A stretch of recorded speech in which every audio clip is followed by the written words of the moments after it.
Bismillahir Rahmanir Rahim. Assalamu alaykum warahmatullahi wabarakatuh. Soo dhawaada arday waxaan isla soo gaarnay qaybtii imtixaanaadka. maanta waxaa miiska inoo saaran imtixaankii dawladda oo la soo galay 2022. imtixaanka dawladda wuxuu kooban yahay qaybta laga soo tagay waa 3 baartiyo.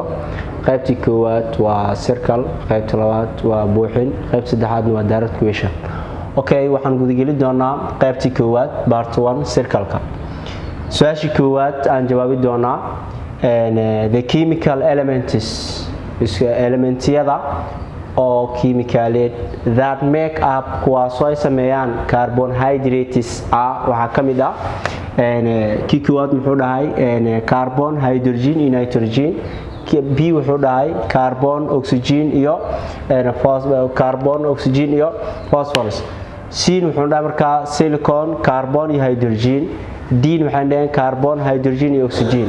So carbohydrate marka la sheego marka wuxuu kooban yahay su'aashii D oo ah carbon, hydrogen, oxygen. hadda wax yar aan falanqeyno say ku noqdeen carbohydrate-ka waa la kala qaybin jiray wuxuu noqonayaa ilaa iyo 4 qaybood loo kala saaray oo ahaa monosaccharide, disaccharide, polysaccharide iyo oligosaccharide.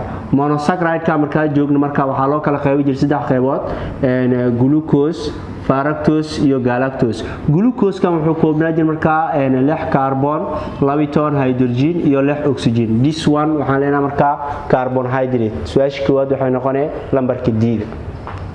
su'aasha labaad select waxaad doorataa the functional group of carboxylic acid. functional group of carboxylic acid dooro from the following adoo fiirnaa marka kuwaan soo socda. waxaa la dhahay intaan kuwan aan gudagelin wax yar introduction yar aan ku siiyo functional group-yada si wada guud ah. functional groups markaan fiirnayno waxaad fiirsaa kii koowaad waxaa loo yaqaanaa alcohol. functional group-kiisu waa R-OH.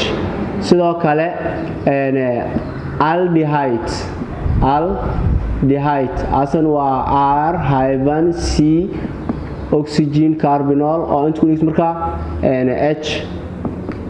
sidoo kale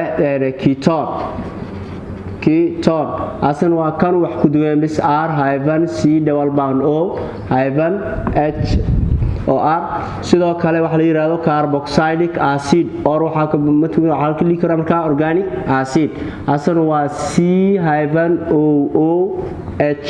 so inta mid kamid ah marka ku artid waxaan leenahay marka carboxylic acid kii koowaad fiire waa maahan kii koowaad maxaan leenahay marka kan waa ether waa.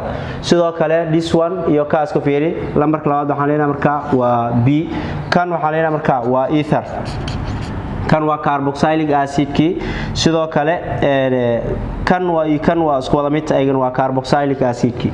kan ayagana waa sheeg maahan waxa loo yaqaan kan ayagana ether.